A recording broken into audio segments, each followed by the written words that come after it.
And is everyone happy with the parade today? You bet they were. He was the guest of honor in downtown Toronto today. The man hundreds of thousands of people lined to see Santa Claus came to town today. The Santa Claus Parade is a long-standing tradition in this city. This was the 112th year for the event, but organizers have promised something new. Our Tracy Tong took in the parade and joins us live from University Avenue. Tracy, what do people think of this year's event? Well, Andrea, it certainly was a little cold, but everyone that I spoke to say they were warmed by the holiday spirit that they saw today.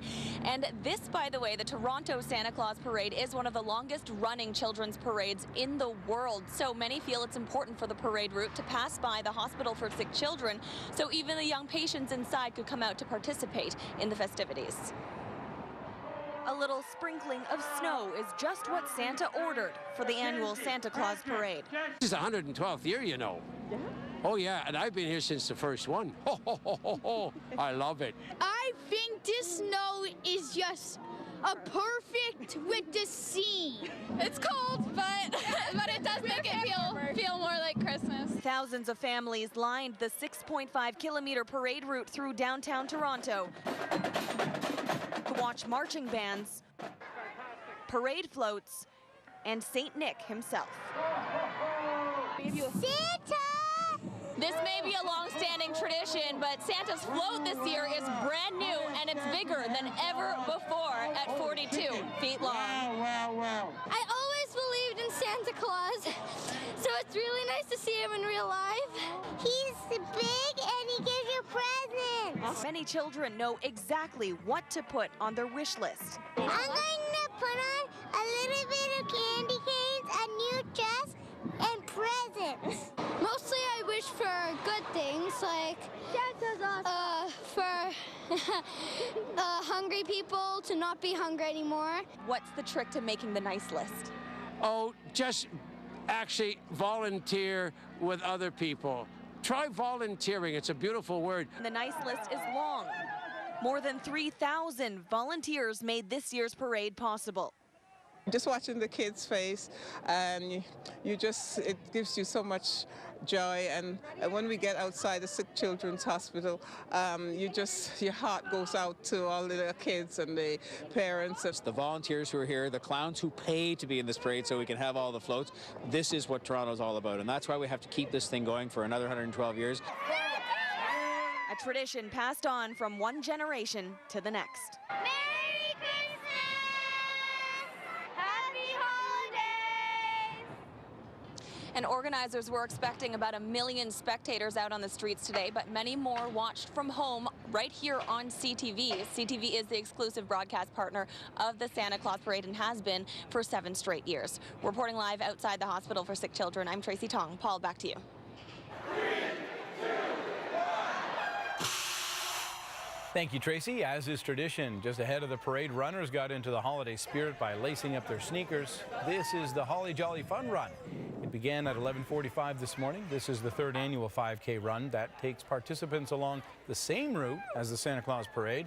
Professional wrestler and WWE Hall of Fame Mick Foley was this year's run ambassador and official starter. I have a long history here, and this is a really interesting race. I'm a year-round Santa enthusiast anyway, and I'm looking out at the crowd, and they're decorated more festively than I am for this event. Now, close to 1,100 runners took part in the run together. They hope to raise $50,000 with all the proceeds going to the Santa Claus Parade. Wow, you can see there that it is cold, it is dark, and Slippery. there's some flurries happening there. I fired up my heated gloves today. That's how cold it was to walk the dog.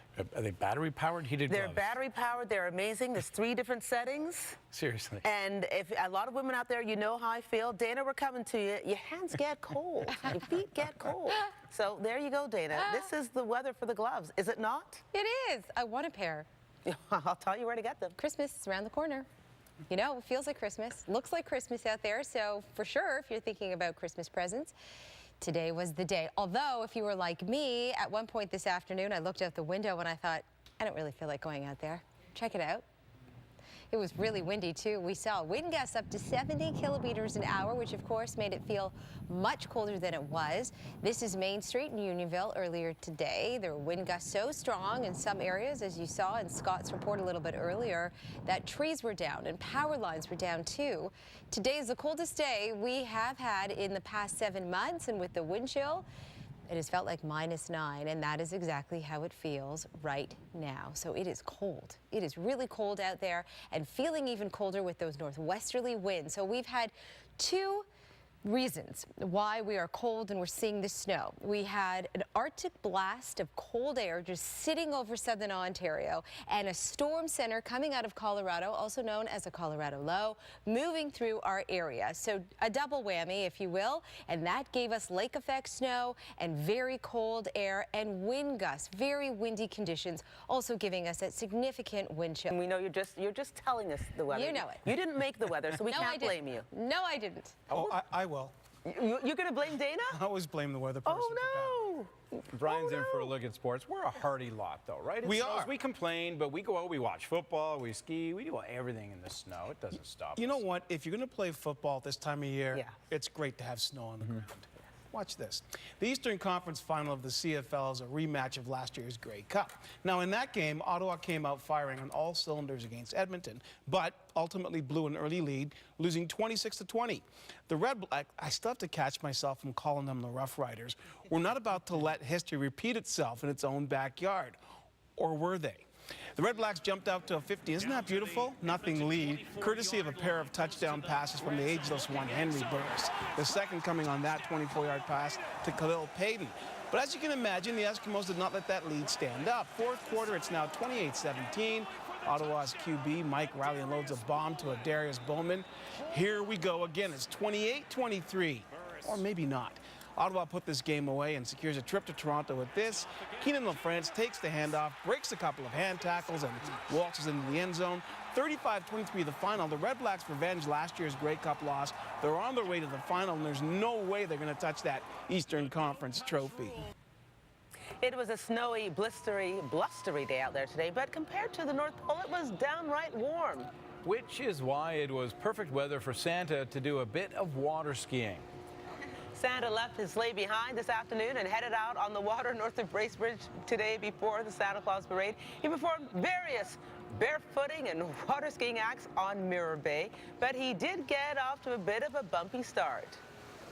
Be safe out there, Santa.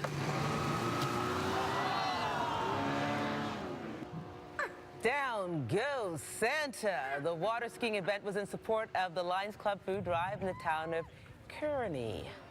That was a Down Goes Fraser reference for those of you who aren't boxing fans. Traumatize all the children in the audience. But he's okay. Right there. He's okay. And then he came to Toronto for the Santa Claus parade. So Santa is just fantastic, kids. He's great. He's great. Speaking of great, hi, Dana. Hi.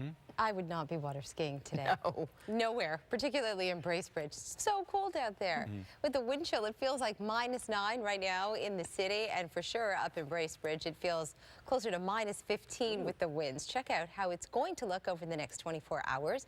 Tonight we continue and we hang on to that wind chill, feeling like -8 right through the midnight hour and then until 6 a.m. as well. We could see another 2 centimeters of snow. Special weather statement continues for the Toronto area.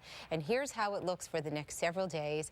It really is going to look and feel quite wintry this week right through until next weekend. Thanks, Dana. You're welcome.